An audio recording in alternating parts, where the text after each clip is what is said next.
Bonsoir à tous, bienvenue dans l'émission Si on parlait sport, un talk sur l'actualité sportive du département. Vous connaissez désormais le programme, il y aura des coups de gueule, des analyses, des débats et des duels. 4 chroniqueurs sont en plateau aujourd'hui, présentation de nos 4 fantastiques en musique.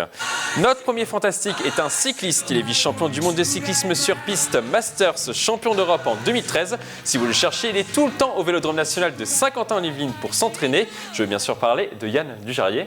Bonsoir Yann. Bonsoir. Alors vous êtes venu comment aujourd'hui ? En voiture. En voiture ? Pas en vélo ? Non. Ah, vous cassez le mythe. On passe de l'autre côté. Il entraîne les Bélasquins, les moins de 21 ans de rugby club de Versailles. Il est adepte du beau jeu des Chistera et des troisièmes mi-temps. Je veux bien sûr parler de Guillaume Nerneuf. Nerneuf. Ce sera mieux. J'y arrive. Ça. Vous allez bien Guillaume ? Très bien, merci. Et prêt à en découdre ? Toujours. Avec vos collègues, Yann par exemple. Plaisir. On passe de l'autre côté. Il entraîne... je reviens à vous. Il entraîne le club de rugby de Plaisir. Il est de bonne humeur aujourd'hui. Son club est en route pour la montée en Fédéral 2. Jean Miss est avec nous. Vous allez bien, Jean ? Impeccable, pleine forme. Vous avez révisé vos fiches ? Parce que d'habitude, vous avez un dossier. Là, vous n'avez pas de dossier ? Ah, j'ai pas de dossier. J'ai tout dans la tête aujourd'hui. Parfait. On termine par notre dernier fantastique, musique. On le surnomme l'encyclopédie du sport yvelinois. C'est le Zidane des chroniqueurs. Il est l'équivalent de la MSN Messi, Neymar, Suarez dans les Yvelines. Basile Régoli est avec nous sur ce plateau. Quelle présentation. Bonsoir Basile, vous allez bien ? Bonsoir Michael, ça va très bien. Alors vous, pas besoin de fiches ? Pas Vous besoin. avez tout dans la tête ? Exactement. Si. Bon, j'espère en tout cas que vous serez au niveau de votre réputation. On va passer maintenant au programme de l'émission. Aujourd'hui, nous allons parler du club de handball du Chesnay de Montigny-Bretonneux. Nous allons parler de l'escrimeuse Diane von Kersonbrook. Mais tout de suite, coup de projecteur sur l'aviron.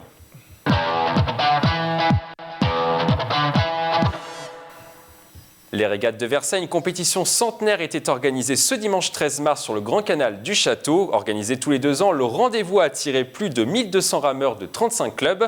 Les sportifs sont venus de la région parisienne, de Rouen, de Caen, de Compiègne et même de Turin en Italie. On écoute l'organisateur Jacques Besques. Les rameurs ont de 12-13 ans aux vétérans sans limite d'âge. Il n'y a pas d'enjeu, il n'y a pas de sélection sur ces courses. C'est simplement une course de début de saison, mais qui permet d'étalonner quand même les équipes parce que les équipages vainqueurs à Versailles sont souvent sur les podiums nationaux en fin de saison. Vous l'avez entendu, cette compétition est avant tout amicale et aide à préparer les grands événements de la saison. Notre question sur ce thème, les régates de Versailles, c'est avant tout une compétition pour promouvoir l'aviron. Oui ou non, vous votez. Ah, vous êtes tous d'accord, merci. Il y a quand même... Non, pas du tout. Ah, vous n'êtes pas d'accord, d'accord. Alors, un petit duel entre vous, Guillaume, et... Allez, Jean. C'est parti. Non, je ne suis pas d'accord. Alors, en effet, c'est pas que pour promouvoir l'aviron, pardon. En effet, le bassin du Grand Canal est un site extraordinaire pour pratiquer l'aviron, ça c'est sûr. Je pense qu'il y a beaucoup de rameurs qui rêvent de ramer sur ce bassin-là, français ou italien, on a vu, mais maintenant c'est aussi, ils l'ont dit, une préparation à l'ouverture de la saison. Donc c'est pas que une promotion de l'aviron, c'est aussi une préparation pour les rameurs pour la saison qui va s'ouvrir incessamment sous peu. Jean, qu'est-ce que vous répondez à Guillaume Nerneuf ? Mais oui, d'un côté il a raison, de l'autre côté il a tort, tout simplement, parce que cette compétition-là, quand même, elle est quand même faite, ils l'ont dit, c'est pas une compétition, quoi. C'est vraiment une préparation, c'est plus la convivialité, c'est plus un phénomène de masse que vraiment de l'élitisme. Donc forcément, qui dit phénomène de masse dit pour promouvoir la discipline et il faut savoir quand même que l'aviron, je crois de mémoire, c'est 43 000 licenciés, mais c'est 100 000 pratiquants. Donc là, pour moi, cette compétition, si on peut appeler ça compétition, cet événement ou cette activité, ce rassemblement ou cet événement, c'est plus quand même pour promouvoir la discipline. Voilà. Si je peux rajouter juste, on fait tous, quel que soit le sport, des matchs de préparation en début de saison. Donc ça fait aussi un peu office de préparation, d'ouverture pour la saison, quoi. Donc moi je trouve c'est un mix des deux. C'est un mix d'événements festifs et promotionnels et préparation pour les rameurs qui sont, parce que quand même, il y a quand même un enjeu, voilà, même si c'est amical, il y a un enjeu. Vous n'avez pas l'interview d'un rameur qui aurait pu nous dire quelles sont les motivations qui l'ont pu amener à venir sur Versailles des rameurs versaillais en tout cas, pour eux c'était très important forcément parce que la compétition était à Versailles. Ils sont à domicile. Après, mais pourquoi ceux de Turin sont venus par exemple? Ça aurait été intéressant. parce que Versailles. Mais voilà, parce que Versailles, mais ça c'est Oui, sûr mais- ce que je voulais entendre. C'est ce que je voulais Versailles, entendre. C'est une évidence, Mais bien sûr. c'est un mix des deux pour moi. Non, mais parce On est que d'accord. Versailles aussi fait partie d'un des meilleurs clubs d'aviron de France. Oui, d'ailleurs, il y a Thomas Barrault qui est. Voilà, Thomas donc Barrault, c'est pour ça. C'est D'ailleurs, simplement. Thomas Barrault qui avait remporté les régates de Versailles, je pense que Basile, vous pouvez me le confirmer. Cette année? Non, pas cette Non, année. ah sûrement. Et du coup, ça aide peut-être à pousser les jeunes du coup vers l'avant justement, vers le devant de la scène peut-être. Ah bah d'avoir Thomas Barouk Thomas Barrault, comme non, en tout chef cas au de- niveau de l'aviron. Ah bah c'est au sûr niveau des régates de que Versailles. pouvoir organiser un événement dans un site pareil un dimanche après-midi ensoleillé, je pense qu'il n'y a pas mieux, et également pour faire parler de ce sport au grand public, parce que je pense qu'il y avait également des visiteurs qui sont venus passer l'après-midi uniquement pour flâner dans le parc du château, qui ont dû être surpris de voir autant de monde Il y avait 10 000 personnes. hein. voilà, autour du Grand Canal, et c'est vrai que c'est une occasion formidable. Je pense qu'il y a beaucoup de sports qui aimeraient avoir un spot comme celui-là, Ouais. quelle que soit la discipline qui est pratiquée, où on puisse justement organiser de tels événements. Et ça, c'est pas possible partout. Donc là, c'est vrai que je pense que l'aviron sur Versailles a un avenir encore bien tracé pour les années à venir, parce que ça doit être un vrai plaisir de pouvoir ramer ici, quoi. Et ce sport a besoin réellement d'avoir ce type de manifestation pour exister, pour grandir. Ah, comme beaucoup de sports en France, voilà, il existe tous les 4 ans. On en parle seulement lors des Jeux Olympiques, rarement pendant les championnats du monde, alors que c'est pas par expérience, mais j'en ai parlé avec pas mal de gens, et c'est vrai que c'est un sport où les sportifs sont des sportifs complets. On est pendant une courte période, c'est des régates qui doivent faire 5-6 minutes, je crois, sur les épreuves olympiques, et on est quand même très haut dans les pulses pendant ces 5-6 minutes, et donc il faut vraiment le tenir. Et au niveau musculaire, c'est aussi une grosse demande d'énergie. Donc, et puis les tournois sont longs aussi, parce qu'il y a des tours à passer, c'est pas un effort que l'on répète. Donc c'est vrai que c'est un sport très complet, et c'est aussi un sport collectif. Pas que, mais en tout cas. Sport technique, sport collectif, il y a du matériel, il y a plein de choses. Je pense que c'est quelque chose qui doit être très intéressant à pratiquer. Et comment faire adhérer justement les gens à ce sport au quotidien, selon vous, à Guillaume Nerenef? Soit en faisant des événements pareils, soit en effet en ouvrant en faisant des portes ouvertes. En fait, finalement, à la découverte, ils ont un spot qui est dans le château de Versailles, donc ils peuvent profiter de ce spot-là pour essayer de faire des journées portes ouvertes avec les joggers qui viennent courir, ceux qui viennent faire du vélo, les promeneurs, ceux qui viennent pique-niquer. Je pense qu'il y a pas mal de choses à faire. Le problème, c'est qu'un promeneur ou un jogger, c'est pas toujours un sportif. Et là, je pense que pour pouvoir Ouais, pratiquer mais pour l'aviron, il faut quand même Ouais. entre la découverte et le. Ouais, mais il faut après, toucher pour pouvoir être piqué après par le virus, bien sûr. par le virus. Donc je Pour pense avoir que- la masse, je pense que là, il y a quand même quelque chose de vraiment très Moi, je sympa. sais que je l'ai proposé souvent dans mes séminaires et team building que j'organise. Excusez-moi de le placer. Et les gens qui découvrent ce sport-là, c'est hyper ludique en tout cas au départ. Enfin, sur des bateaux, bien sûr, de découverte. Hein. C'est hyper ludique. Et au bout d'une heure, les bateaux à 4, ils arrivent très bien à ramer, à glisser sur l'eau. Et ils trouvent des sensations extraordinaires. Et souvent, à la fin de ces journées-là, il y a des gens qui demandent des infos au club, quand est-ce que je peux venir, m'inscrire, etc. Donc je pense qu'en ouvrant un peu plus les portes aux gens qui passent, etc., notamment à Versailles, je pense qu'ils pourraient encore grandir. Et après, la compétition, c'est autre chose. Il y a l'aviron loisir, l'aviron compétition, ou le sport juste pour s'entretenir. Enfin, c'est un Bien peu... sûr. Donc, ça fait Mais j'ai une grosse. Pas que, moi, mais pas que. Moi, j'ai un gros problème dans la définition du sportif, c'est que quelqu'un qui va faire son jogging tous les dimanches, pour moi, il fait pas de la course à pied. Il y a une grosse différence, entre la personne qui accroche un dossard et la personne qui va nager tous les dimanches, et celui qui va se taper des kilomètres tous les jours pour pouvoir être Il y a compétitif. le sport entretien, Voilà. le sport compétition, enfin, sport loisir, sport compétition. Moi, c'est quand même un discours que j'ai très régulièrement avec et oui, les mais- gens ont du mal à comprendre. Tu sais très bien que dans tous les clubs sportifs, on a besoin des joueurs de licenciés, donc de loisirs et de Oui, compétition. Il faut tout à fait. tout pour faire pouvoir un faire club tourner. sportif, quoi. Sur le dong.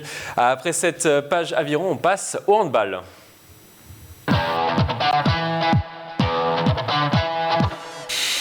On continue donc ce talk par du handball promu cette saison. Le Chesnay Versailles et Montigny-le-Bretonneux sont au bord de la relégation. Les Chénésiens sont pour le moment à l'avant-dernière place du classement de National 2 avec 4 points de retard sur le premier non relégable Saint-Maur. La situation des féminines de Montigny-le-Bretonneux est encore plus préoccupante.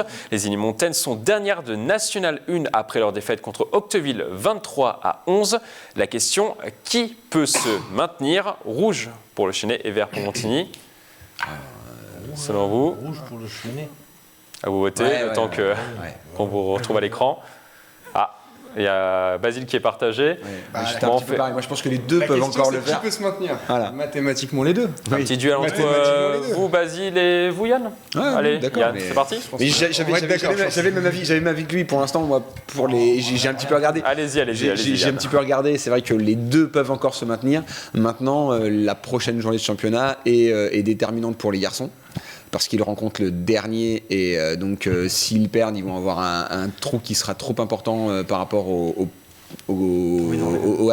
premier non relégable. Donc il y aurait 7 points d'écart si Saint-Maur gagne, ce sera vraiment trop compliqué. Maintenant chez les filles, en effet, elles sont dernières, mais elles n'ont qu'un point de retard sur les 3 précédentes. Et donc du coup, là il y a vraiment du maintien. Le maintien n'est pas, le jeu n'est pas encore fait. Et surtout que les filles vont rencontrer la 7e, la 8e, la 9e, les 7e. Et la première. Ouais, voilà, sur un match sur les 7 matchs qui leur restent, c'est pas grave. Mais là, voilà, elles vont rencontrer quand même des équipes qui sont en bas de tableau, qui ne vont peut-être pas non plus jouer la relégation. Donc, je pense encore que les deux équipes sont encore maintenables, mais ça va jouer sur les tout prochains matchs, parce qu'après, de toute façon, ce sera trop tard. Mais pour moi, voilà. Si on regarde pourquoi est-ce que j'ai dit les filles, c'est parce que si on regarde le tableau, les filles ont 2 prétendantes qui sont juste à 1 point. Donc mathématiquement, c'est plus facile. Ce serait peut-être plus facile pour elles que pour les garçons. Voilà. Basile, je vous passe la parole. Je suis assez d'accord avec ce qu'on vient d'entendre. Qui peut se maintenir? Pour l'instant, au niveau du classement, les deux équipes qui ont une situation un peu similaire, puisque les filles sont montées cette année, les garçons sont montés, c'était l'objectif pour les deux équipes. Et le calendrier de fin de saison est un peu le même également pour le Chenet, qui vont rencontrer que des formations de deuxième partie de classement. Après, si on doit se mouiller, qui va se maintenir? Je miserais plus sur l'équipe féminine de Montigny, qui a un groupe, on va dire, beaucoup plus homogène, des filles qui se connaissent depuis de nombreuses années, qui ont l'habitude de jouer ensemble. Il y a eu un nouveau coach qui est arrivé depuis quelques semaines, donc ça veut dire un nouvel élan dans l'équipe, avec un nouveau jeu mis en place, plus porté vers l'avant. Donc ça peut peut-être être la solution qui va leur permettre de rester en N1.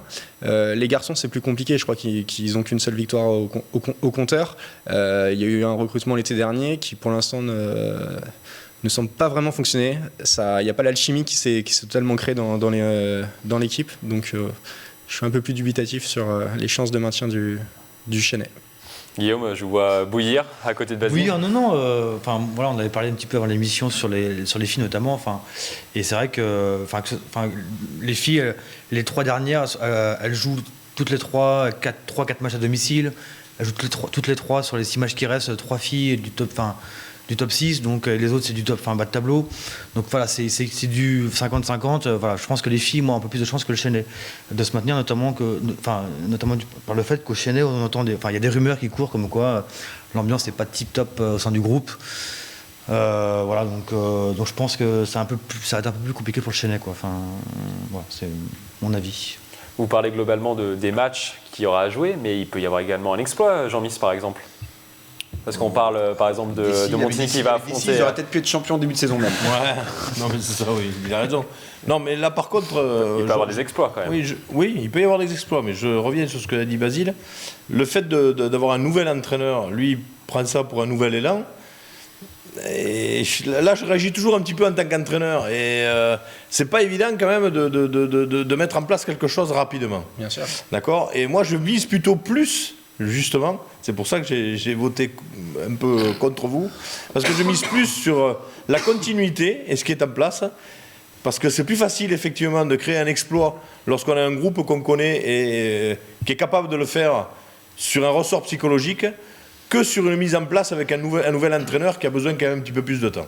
C'est uniquement pour ça que je dis, moi j'ai prêché, j'ai fait l'avocat du diable. Tu sais bien que dans des clubs où des saisons sont compliquées, avec une seule victoire, etc., si les groupes ne vivent pas très bien, ça peut amener des tensions dans le groupe. Oui, et justement, peut-être qu'à nouveau entraîneur, ça peut ramener un sport collectif, notamment dans le handball, ça rapproche du rugby, pour une raison ou pour une autre, on ne sait pas pourquoi, il peut y avoir un déclic collectif en disant, on va se le faire celui-là, on va se le faire, et le match important, Michael parlait d'un exploit. Eh bien, ce match important, on va se le faire et on va y arriver. Et j'y crois plus, moi, là-dessus, parce que toujours pareil, hein, toujours le collectif, et puis le handball, c'est un petit peu proche du rugby. Ouais, mais c'est pas un sport de combat, le rugby, il y a un combat pour ça.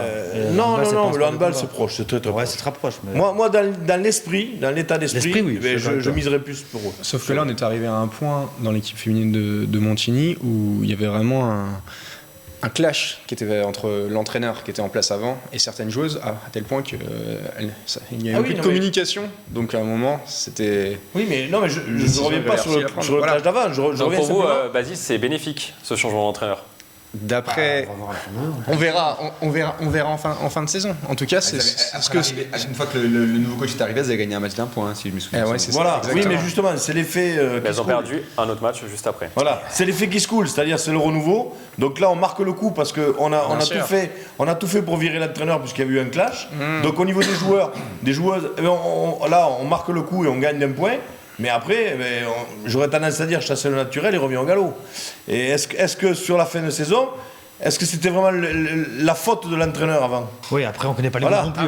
Parce que l'entraîneur c'est le fusible, un sport collectif. Il faut que le nouvel entraîneur s'appuie sur le petit déclic qu'il y a eu pour réussir à aller leur chercher, qu'elle aille rechercher. Mais ça c'est difficile. Et sur le groupe aussi, sur la vie de groupe, est-ce que la vie de groupe, les filles vivent mieux que les garçons? Je sais pas. En tout cas, le nouvel entraîneur, nous l'avons reçu en plateau dans le 7-8 Sport. Il est plutôt optimiste. On l'écoute. Heureusement pour lui. Depuis 15 jours, on travaille, les filles travaillent beaucoup, s'investissent beaucoup. Elles sont avides d'apprendre et de mettre en application. Hélas, contre Hauteville, ça n'a pas pu le faire, mais moi je reste persuadé, comme le disait Christophe, que les matchs qui vont être à notre portée, ils arrivent au mois d'avril. Le mois d'avril va être capital. Je pense que ça va le faire, puisque les filles vont être là. Bon, il est plutôt optimiste, Jean-Miss. Il a rien Heureusement qu'il est optimiste, parce que là, ce serait regrettable. Mais par contre, le fait qu'ils disent que les filles ont envie d'apprendre, je ne sais pas si à ce niveau de la saison. Vous pensez que c'est trop tard? On n'apprend plus là, on apprend plus. Oui, mais quand il dit ça, je pense que faut savoir qu'on est sur un groupe à Montigny très jeune avec des demoiselles qui ont 16, 17, 18 ans, donc qui sont encore en apprentissage, en formation dans le parce que l'équipe féminine des moins de 18 ans n'existe plus cette année à Montigny, donc elle passe directement de cadette à l'équipe senior. Oui, mais c'est ce que je dis. Elles sont en apprentissage. Je suis d'accord. Donc on prépare déjà la saison prochaine, au final, Basile. Voilà. Parce que moi, je reste persuadé quand même qu'il faut un temps pour mettre un jeu en place collectif. C'est une évidence. Il faut un temps, c'est pas un coup de baguette magique, j'arrive, je suis nouvel entraîneur, elles ont envie d'apprendre, oui, mais il faut le temps quand même pour mettre en place. Pour faire un collectif, il faut du temps. Objectif maintien pour les 6 mois qu'il a fait et puis et le boulot pour la saison d'après. C'est compliqué à gérer. C'est pas ça, le sujet, c'est le maintien. Par contre, au Chénet, pas de changement. Vous pensez que c'est la bonne solution, Basile? Je vais vous faire des amis dans les il ne faut pas virer l'entraîneur, ça va pas. Vous dites ça parce que vous êtes premier en ce moment, Jean-Miss. Mais j'ai connu aussi le contraire, rassurez-vous. On paye les musiciens à la fin du spectacle. C'est à la fin du bal qu'on paye l'orchestre. C'est ça, donc on verra à la fin de saison. Mais il n'y a pas besoin peut-être justement d'un déclic. Par contre, au Chénet, pour le coup, l'ambiance n'était pas forcément au beau fixe, d'après ce que vous nous avez dit. Guillaume. Vous nous avez aussi dit en début d'analyse, début de questionnaire, de présentation, c'est qu'ils viennent de monter dans la division. Les deux viennent de monter. Les deux viennent de monter. Donc avec une équipe qui monte et en plus où on enlève l'équipe moins de 18, où on met des filles qui ont 16-17 ans pour aller jouer contre des seniors, des filles qui ont peut-être plus d'expérience dans d'autres équipes, faut leur laisser le temps, et voilà, et c'est peut-être un petit peu compliqué. Et puis chez les gars, il faut aussi un peu le temps pour s'habituer au nouveau rythme des matchs. Mais le temps, ils l'auront pas. Le temps, ils l'auront pas. Ils redescendront et ils remonteront l'année prochaine, l'année suivante, on leur souhaite. Et puis ils auront quand même eu une année supplémentaire, une année d'expérience, et puis ça peut être suffisant pour la suite. Mais en Ligue 1, combien on voit de clubs qui font le yo-yo, qui montent une année et puis qui redescendent directement l'année suivante. Tous les sports, c'est donc en Ligue 1 de football, donc c'est pas grave, quoi. Ils n'ont pas su garder la dynamique de montée. Et attendez, est-ce que c'est pas non plus le club qui avait fait 3 montées successives, Montigny, 3 montées successives les 3 dernières années? Non. Ok, je m'égare. Après cette page résultats, on passe maintenant à la chronique J'aime pas de notre encyclopédie vivante, Basile Régoli.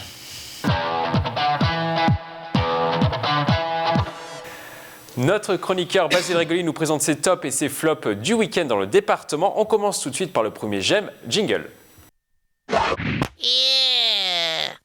Alors Basile, votre premier GEM concerne la gymnastique. Exactement, et le club d'Elancourt-Morpas. Les filles de ce club vont participer ce week-end au top 12. Alors qu'est-ce que le top 12 ?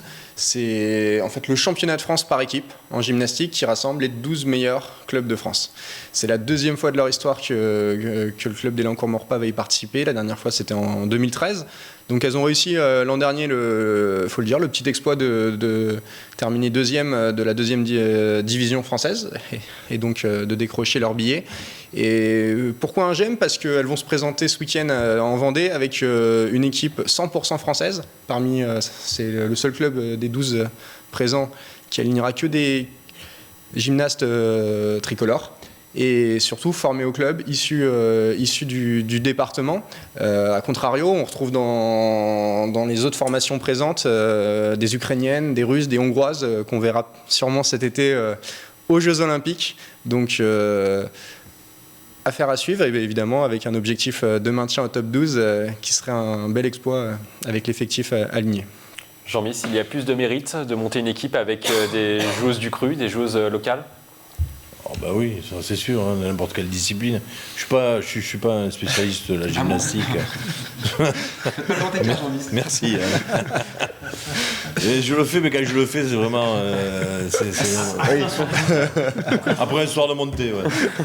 Je suis pas un spécialiste, mais quoi qu'il arrive, sportivement, c'est bien quand même de figurer dans les meilleurs, avec en plus, effectivement, que des sportifs du cru, qui sont toujours plus valorisants pour un club que d'aller chercher des étrangers, entre guillemets, comme disait Basile, pour simplement monter le niveau de la discipline. Si je me rappelle bien, c'était ce club-là qui avait tout raflé aux Îles-de-France, c'est ça là, enfin... Exactement. 12 médailles sur Ouais, c'est ça. Ouais.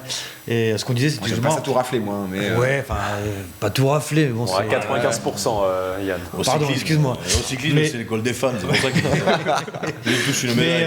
Mais j'avais posé la question de savoir si c'était un club qui formait vraiment ou c'est un club qui recrutait autour de lui pour après continuer la formation, quoi. C'était plus apparemment un club qui, Les deux. un peu comme au rugby, un peu comme Massy, qui va attirer des joueurs à lui et après les continuer à les former. Donc, oui, non, enfin, je sais pas, C'est les deux. C'est un peu les deux. Ouais, D'accord. faut le dire. Non, mais c'est. Principalement quand même des gymnastes yvelinoises, quand même, la plupart. Oui, même de la communauté d'agglomération de Saint-Quentin en Yvelines, si elles ne sont pas directement élancourtoises. Non, bah c'est pas mal jouable, hein. Mais... Non, mais c'est beau. Et je leur souhaite de. On avait juste eu l'exemple d'une fille chez eux, d'une fille chez eux qui vient du 77. Mais elle vient parce que l'étrangère, oui, mais parce que la formation est qualitative. C'est un pôle élite, enfin c'est un élite, l'Île-de-France, enfin non. Élite yvelinois et parmi les 2-3 clubs phares d'Île-de-France, ça c'est indéniable. Donc c'est vrai que pour elle, ce week-end, ça va être un week-end qui restera parce que pouvoir se confronter à des étrangères qui sont sur le circuit international, ça n'arrive pas tous les jours. Et c'est où ? En Vendée. Écoute un peu quand on parle. Nerf 9, il faut écouter. Hein. Et c'est une politique qui peut fonctionner sur le long terme, vous pensez, Guillaume ?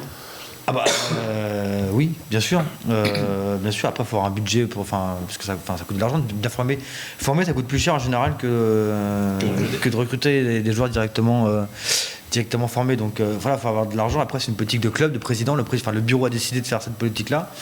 Et moi, je ne peux qu'approuver ça. Maintenant, voilà, tout dépend après des objectifs à moyen terme et à long terme qui se sont mis. Est-ce que l'objectif c'est de se maintenir dans le top 12 ? Absolument. Si c'est de se maintenir dans le top 12, peut-être qu'après il faudra faire d'autres choses parce que, comme dit Basile, après il y a les autres clubs qui recrutent des Ukrainiennes, des filles de l'Est. Donc voilà, après à court terme c'est super et il faut voir à moyen terme et à long terme quel est le projet du club et vers quoi ils veulent se tourner pour vivre.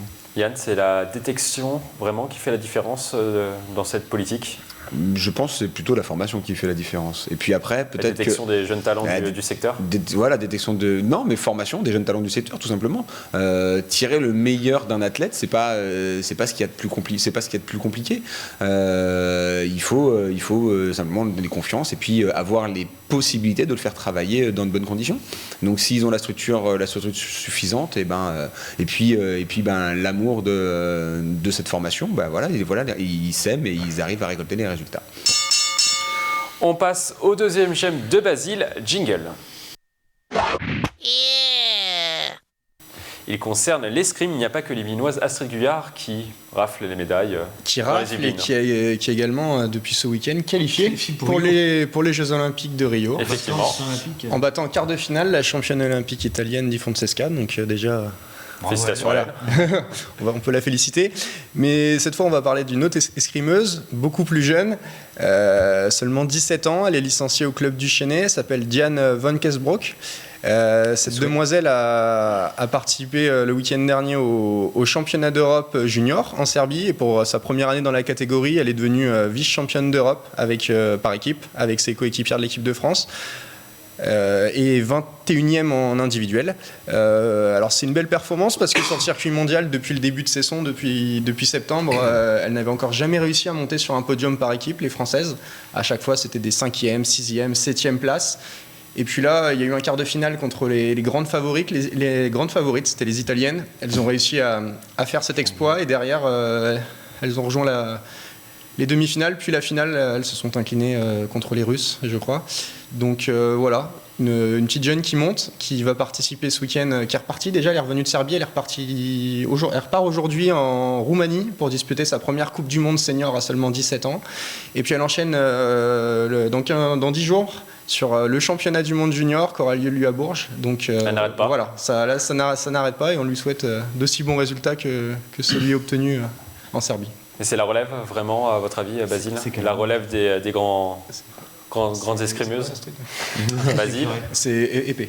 C'est de l'épée là. Ouais, c'est une épéiste. C'est une épéiste. Épée, fleuret ou sabre. Voilà, c'est ça. C'est une Ah, épéiste. Basile, c'est la grande relève? Vraiment, c'est la relève de ce sport? À votre avis? Je pense. La fédération l'a repéré, lui a proposé l'été dernier d'intégrer le pôle espoir à Talence. Donc elle a rejoint l'Aquitaine en septembre. Elle s'entraîne avec la génération montante. Et preuve des fruits de son travail, c'est que voilà, elle a été sélectionnée pour représenter dans 2 jours l'équipe de France sur le circuit mondial en senior à seulement 17 ans. Donc il y a de bon espoir dans cette demoiselle. Guillaume, on a besoin de renouveler l'escrime. On a fait un 0 pointé au JO en 2012. Est-ce qu'on a besoin de renouveler justement les sportifs dans cette la problématique de ce sport-là, en fait, c'est que en France, c'est quasiment le seul pays où les escrimeurs, les tireurs ne sont pas professionnels. C'est-à-dire qu'ils ont un métier à côté. On prend les Italiennes, par exemple, qui en fleuret raflent tout depuis des années, notamment Vezzali, qui est championne olympique depuis. C'est la plus grande médaille olympique. Elle a 4 titres olympiques, individuels, je crois.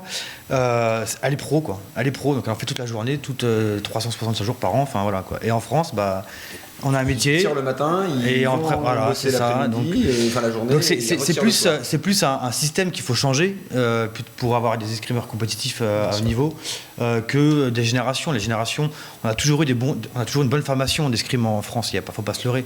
Après, c'est un problème de moyens, amateur semi-pro contre pro, quoi. Donc du coup, c'est compliqué, quoi, de pouvoir avoir des titres. Vous êtes admiratif devant un succès comme celui-là, Yann? Admiratif pour l'instant. Moi, pour l'instant, je vois une 21e place individuelle sur 90 participants. Donc là, donc pour moi, la première place. Et pour moi, ça veut rien dire. Voilà, ça ressemble à rien. Par contre, en effet, une médaille par équipe, ça, c'est très très motivant. Il va encore se faire des copies. Par contre, ouais, une médaille par équipe, ça c'est super motivant. C'est où du moins on revient d'un championnat et on ne revient pas avec une spirale négative, on revient avec quelque chose. Et ça, c'est très très important. Maintenant, elle est entre les mains de la fédération. Donc, faut lui laisser le temps d'apprendre, il faut lui laisser le temps de progresser. Là, on lui donne l'opportunité d'aller faire un championnat senior alors qu'elle a que 17 ans, donc elle va apprendre énormément. Faut pas rêver non plus sur ce type de première compétition. Mais bien sûr. Et j'imagine que c'est pareil, les matchs ne sont pas les mêmes et l'intensité n'est pas la même. Le nombre de matchs n'est peut-être pas non plus le même entre un junior et un senior. J'ai pas toutes les informations sur l'escrime, mais donc voilà, il faut et tant mieux pour elle. Maintenant, à elle de nous montrer qu'on va parler d'elle pendant très longtemps. Et pour revenir à ce que vous dites, c'est vrai que on le voit là avec les championnats du monde de biathlon, nos athlètes en biathlon, ils performent, mais parce que ils sont soutenus par l'armée, et ils sont tous militaires, donc et détachés, et donc du coup ils peuvent se permettre de travailler sérieusement pendant 9 mois de l'année, et heureusement que l'armée est là pour pouvoir les soutenir. On passe maintenant au J'aime pas, jingle. On va parler de l'équipe Basile. Oui, on va rester au Chennai avec l'équipe de football qui évolue en excellence départementale, donc la plus haute division au niveau département. À la trêve, elle était plutôt bien classée, deuxième derrière Limay, avec un début de saison pour le moins très encourageant, avec un objectif qui a court moyen qui est terme. un petit peu le PSG local. Voilà, maintenant, mais le Chennai en début de saison a un objectif sur court moyen terme, c'est de remonter en promotion d'honneur au niveau régional. Et puis là, sur les derniers matchs, on ne reconnaît plus du tout cette équipe du Chennai qui enchaîne les défaites. 4 défaites consécutives avec des scores très sévères. 4-1 à Maurepas la semaine dernière, 4-0 contre la réserve de Versailles la semaine précédente. C'est 15 buts encaissés là, sur les 4 derniers matchs. Ça veut dire 50% des buts encaissés depuis le début de saison. Ils viennent de les prendre en 4 journées de championnat. Donc voilà, ils viennent de descendre du podium et puis le championnat il est encore long, il va falloir qu'ils réagissent vite, faire attention parce que cette année on va avoir des clubs yvelinois qui vont descendre du niveau régional, ça veut dire qu'il y aura sûrement et même très certainement 4 descentes en fin de saison. Donc quand on regarde derrière, si on part de la fin, les Mureaux sont 7 points derrière eux, c'est d'ailleurs justement les Mureaux qui vont recevoir dimanche, une 5e défaite contre le premier relégable. Ça ferait plus que 4 ou 5 points de différence. Donc, rien n'est fait. Ça peut être une deuxième partie de saison très dangereuse pour l'équipe du Chennai si ne réagit pas. On voit aussi qu'ils n'ont qu'un point de retard sur le deuxième. Donc, c'est pareil. Voilà, maintenant, ça il faut... Vite, ça va vite dans un sens comme dans l'autre. Il y a Limay qui a plus 20 et après le reste... deuxième. Et après, en fait, de la deuxième place à la dernière place, ils se battent pour le maintien. Quoi.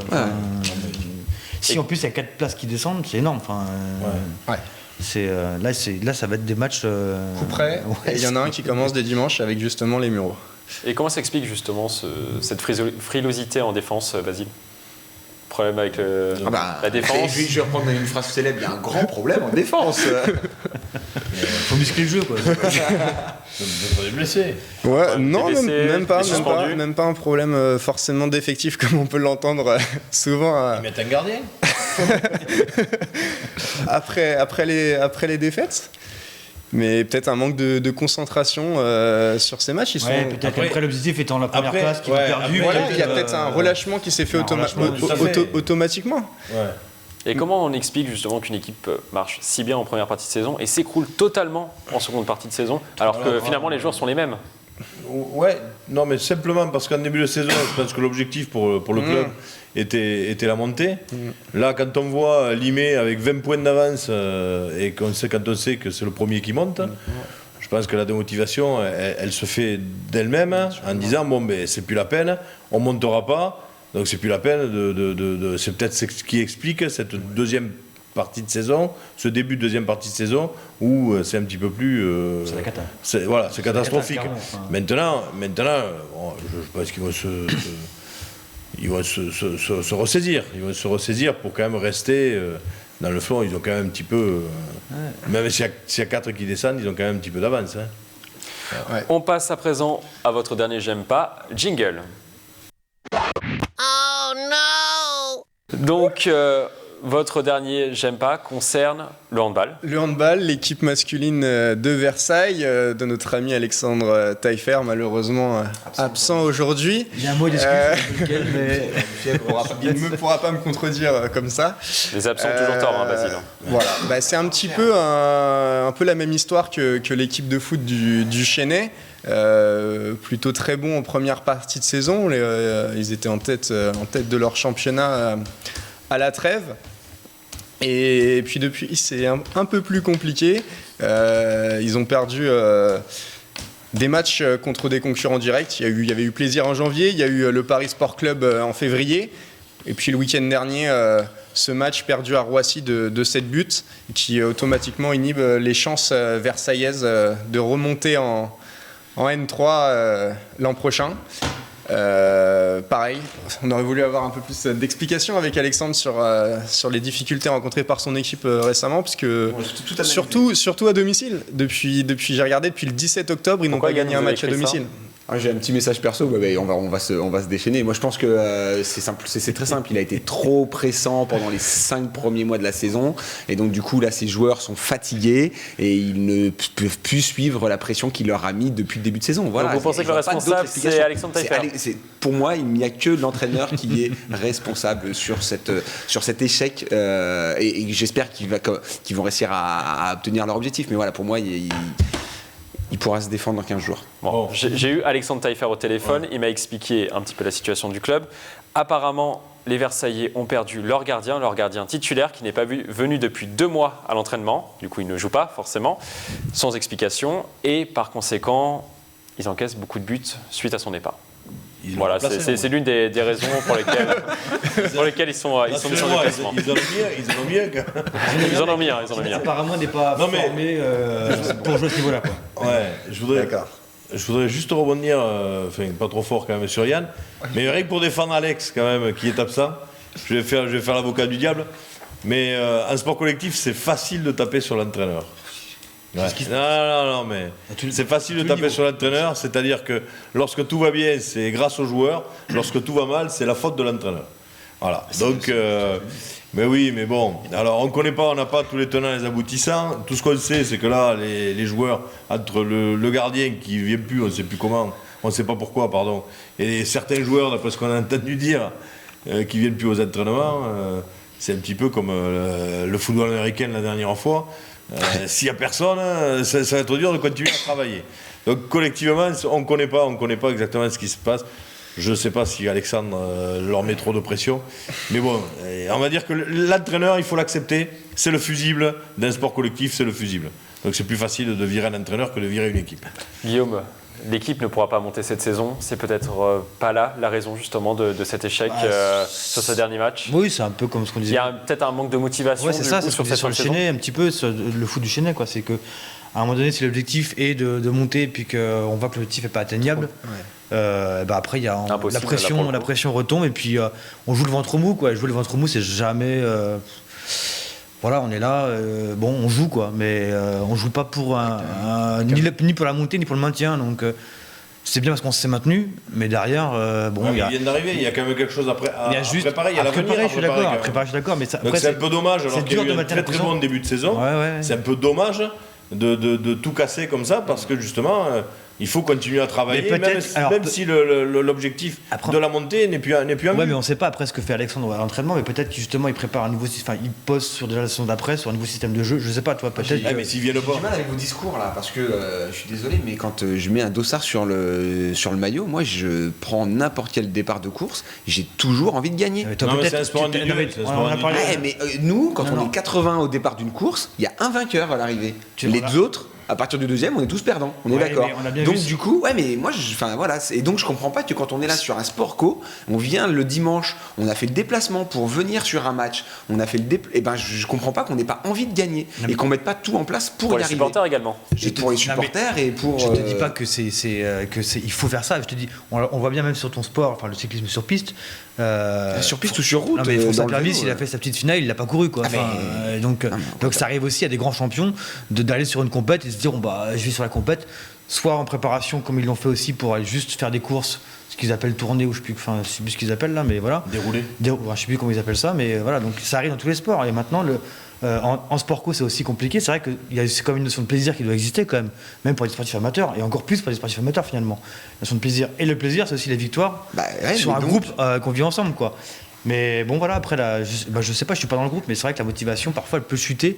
Quand tout le groupe s'est mis en tête de jouer la montée, etc., si à un moment donné, elle y est plus, si toi tu prends le départ d'une course, tu sais pertinemment que t'es sûr de pas gagner, tu vas peut-être pas te mettre rouler, comme une gueule. Tu vas rouler, mais tu vois bien, au Tour de France, c'est pareil. Là où je vous rejoins, c'est que je vais rouler, mais je vais rouler en me préparant pour.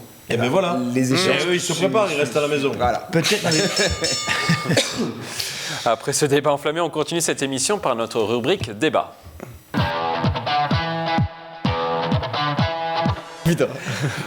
On passe à notre débat du jour. En football, l'équipe senior de Versailles devait recevoir Bobigny à domicile à l'occasion de la 16e journée du championnat de Division Honneur. Le match a finalement été annulé. Les joueurs de Bobigny ne sont pas déplacés à cause d'un problème de bus. On écoute l'entraîneur de Versailles, Youssef Chibi. Nous l'avions rencontré juste après l'annulation du match. Nous, on veut jouer les matchs. On veut les jouer, on veut les remporter sur le terrain. Ce n'est pas notre affaire de gagner les matchs dans les commissions. Et nos joueurs étaient prêts pour jouer ce match-là et rebondir suite à la défaite de Créteil la semaine d'avant. On joue le dimanche pour pouvoir pratiquer et remporter le match sur le terrain, en disputant nos chances sur le terrain et pas avec les instances.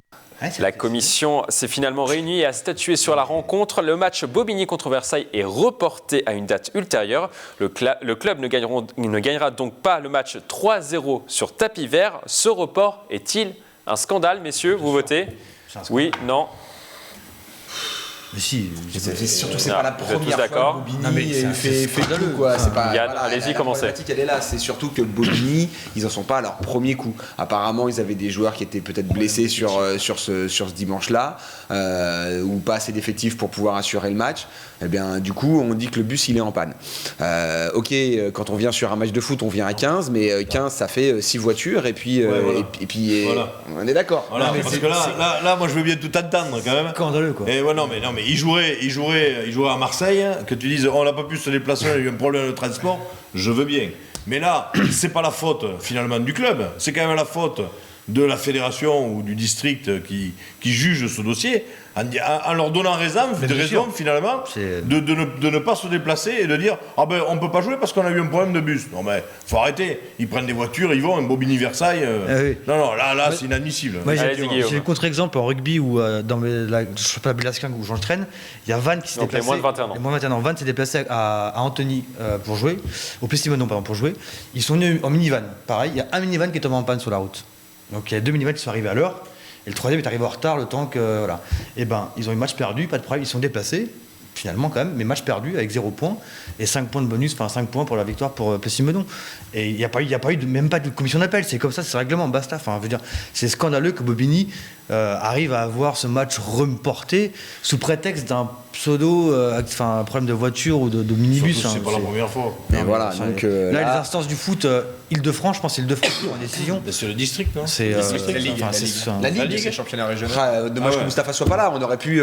Je comprends pas, moi. J'avoue que. Décidément, il y a deux sujets. Un, l'autre football, les deux pratiquement intéressés. Je sais pas si c'est déjà arrivé dans l'histoire du sport yvelinois, Basile, de voir des choses comme ça, mais. Oh, ça arrive fréquemment, ou que on trouve une bonne excuse pour fermer le stade, sa pelouse, quand on a un effectif un peu décimé, on trouve l'excuse de la pelouse qui est pas praticable, et puis hop, le match est reporté. Ça se voit fréquemment au niveau départemental. Ça arrive, il faut juste avoir des bonnes relations avec la mairie. Ça. On le voit. Oui, mais au niveau du terrain, c'est quand même un peu plus, on va dire, c'est un peu plus acceptable sur le terrain, même si c'est pareil, si c'est une esbrouffe. D'accord, mais c'est plus acceptable. Là, un problème de transport Bobigny-Versailles, c'est se moquer de la tête des gens. C'est impoli. Donc c'est un manque de respect, selon vous, pour l'adversaire? Tout à fait. Et pareil pour la Ligue, manque de respect aussi à Versailles. Et il faudrait changer la règle, selon vous? Guillaume? Au moins un avertissement. Ce match perdu. On peut pas reproduire. Voilà.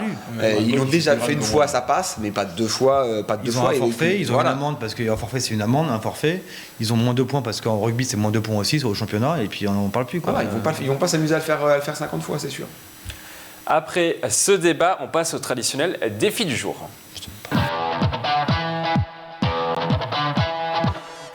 Le défi concerne aujourd'hui le basket. L'équipe senior masculine du Chénet Versailles 78 s'est prêtée au jeu. Le but marqué entre la ligne des 3 points et le milieu de terrain. Il y a peut-être des Stephen Curry ou des Larry Bird dans l'équipe yvelinoise. Regardez. Quel accent. Martin Labatte, j'ai 33 ans et je joue intérieur. Et mon surnom, j'ai pas de surnom. Tintin. Sylvester Morgan, a.k.a. Sly. Je suis 32 ans et je joue le pivot. Villers Alexandre, 27 ans et mon poste c'est ailier. Romain Dubos, 36 ans, meneur de jeu.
émotions, c'est le résultat d'un gros travail. Je pensais gagner parce que je me suis beaucoup entraîné.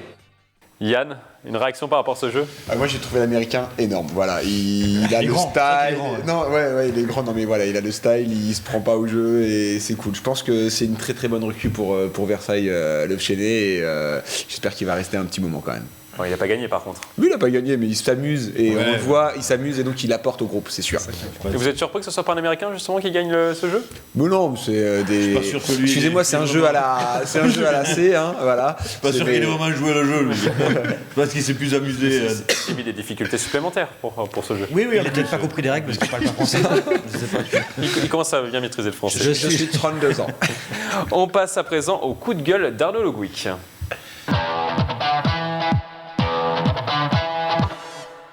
Vous en avez désormais l'habitude, notre chroniqueur Arnaud Le Gouic pousse à chaque émission un coup de gueule sur le sport dans le département. Aujourd'hui, Arnaud va nous parler justement de basket dans les Yvelines. On vous écoute, Arnaud.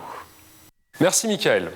Mon coup de gueule du jour n'en est pas un, c'est plus un coup de blues, un petit moment de nostalgie pour le basket yvelinois qu'on a connu il y a quelques années, quasiment flamboyant avec Trapp qui faisait des parcours jalonnés d'exploits en Coupe de France, qui visait la montée en National 1, le Chénet Versailles, l'Entente qui pareil avait des très bons résultats, et tout ça s'est un peu écroulé ces derniers temps.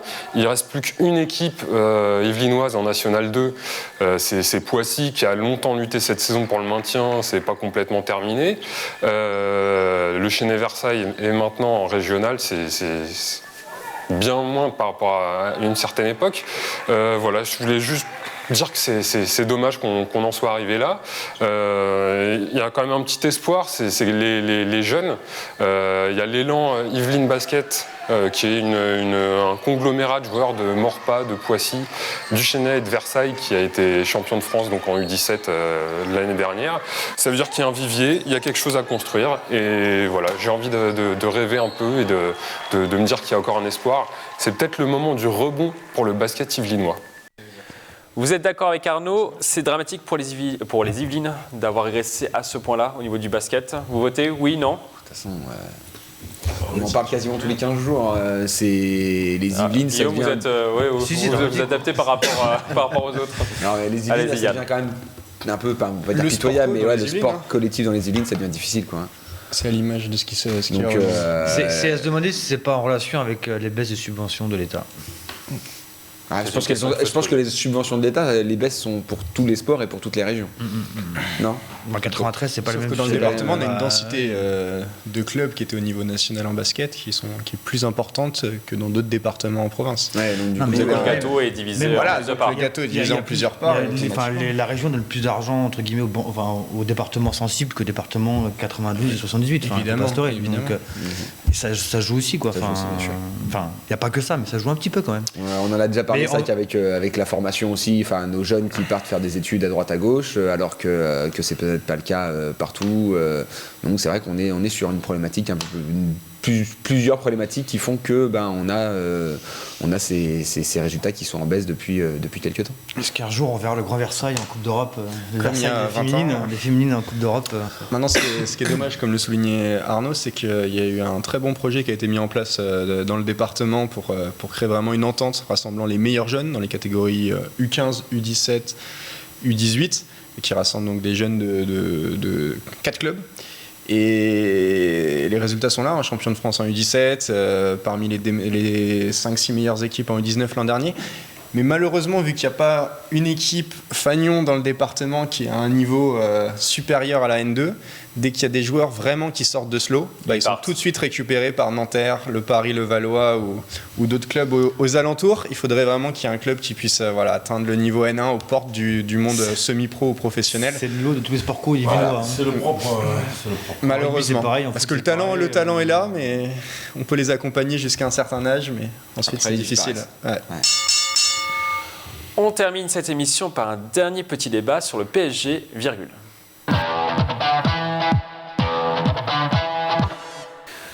Le PSG peut laisser éclater sa joie. Les joueurs qui s'entraînent à Saint-Germain-en-Laye dans les Yvelines ont été sacrés champions de France dès la 30e journée. Un record, les Parisiens se sont imposés 9-0 sur le terrain de Troyes avec un quadruplé du Suédois Zlatan Ibrahimovic. Avec 25 points d'avance sur Monaco, le PSG ne peut plus être rattrapé et remporte donc son 6e titre de champion, son 4e consécutif. Le recordman de victoire en championnat reste tout de même l'Olympique de Marseille avec 11 titres remportés. Le PSG est-il le plus beau champion de France de l'histoire de la Ligue 1? Vous votez oui ou non? Oh non. Vous votez. Je vais dire oui pour embêter les supporters marseillais. Un petit duel entre Basile et Yann, la revanche de tout à l'heure. Vas-y. Non, allez-y, honneur aux femmes. Moi, c'est juste pour embêter les supporters marseillais, comme je sais qu'il y en a sur le plateau.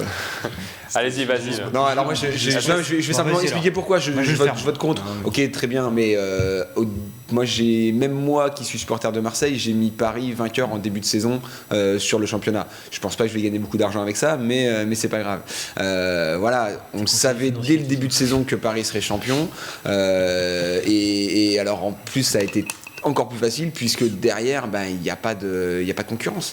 Le problème il est là, c'est que le parcours du deuxième cette année, c'est un parcours de 5e sur un championnat classique de Ligue 1.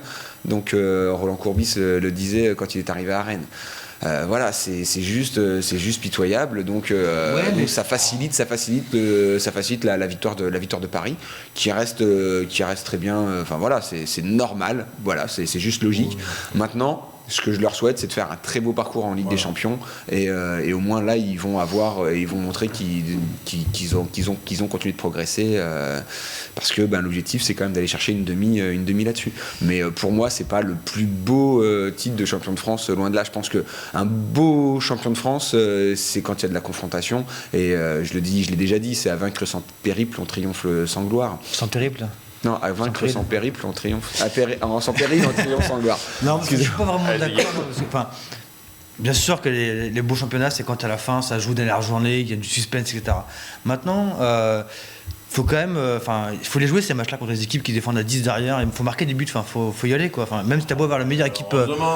Heureusement, non, c'est pas si. C'est la première année qu'ils font. Je suis allé voir le match contre Lorient au Parc. Sincèrement, ils ont joué 20 minutes. Et c'est la première année où ils arrivent à jouer les matchs correctement, mine de rien, à gagner tous leurs matchs. Ils vont peut-être battre leur record de victoire sur une saison, battre leur record de points sur un championnat. Enfin, je veux dire, c'est quand même. Oui, voilà, il faut reconnaître. Après, il n'y a plus de championnat. Il n'y a plus de championnat. C'est comme en Allemagne, le Bayern de Munich. Il n'y a plus de championnat. Le PSG, comme Yann disait, tu savais d'ores et déjà en début de saison qu'ils allaient être champions de France. Il n'y a plus aucun intérêt parce qu'il n'y a pas aucune équipe. Parce que les autres clubs, il y a quand même d'autres clubs qui ont de l'argent. Il y a Monaco qui a de l'argent. Il y a d'autres qui ont de l'argent. Sportivement, ça m'intéresse pas de regarder le PSG en championnat. Là, ce qui m'intéresse de les regarder, c'est par exemple en Coupe d'Europe, parce que là, ils se confrontent à des écuries qui sont du même niveau, avec les mêmes moyens, et au niveau sportif, où là, il y a une confrontation. En championnat de France, ils n'ont pas de confrontation. Ils peuvent jouer avec une plume au cul. Hein. Non, quand on regarde les noms qu'ils alignent sur un feuille de match, ça n'a absolument rien à voir avec le reste du championnat. Même quand ils mettent leur équipe B, entre guillemets, ça fait les mecs, leur équipe elle gagne. Je suis désolé. C'est normal, ils ont que des stars, même l'équipe B. Même l'équipe B, il y a des équipes. Pour dire que, souvenez-vous, une émission s'est enregistrée, on avait demandé si le Paris allait être champion d'Europe, etc. Moi j'avais dit qu'ils seraient peut-être champions d'Europe, et surtout parce que Zlatan ferait une belle saison. Mais moi par contre je suis prêt à te parier qu'ils ne seront pas champions d'Europe. Et moi j'avais dit que Zlatan pour sa dernière saison peut-être à Paris se révérait pour les grands matchs. Là il l'a prouvé pour l'instant. C'est Chelsea avec un petit Chelsea. Là attaque qu'on tombe sur le Barça ou le Bayern et ça va peut-être pas être la même musique. On verra. Et moi par contre je suis prêt à parier qu'ils ne seront pas champions d'Europe, qu'ils n'auront pas la Coupe d'Europe. On sortira les cassettes. Oui, je le parie. On ressortira les cassettes. C'est la fin de cette émission. Merci de nous avoir suivis. On se retrouve le jeudi 31 mars pour un nouveau numéro de Si on parlait sport. Très belle soirée sur TVFI 78.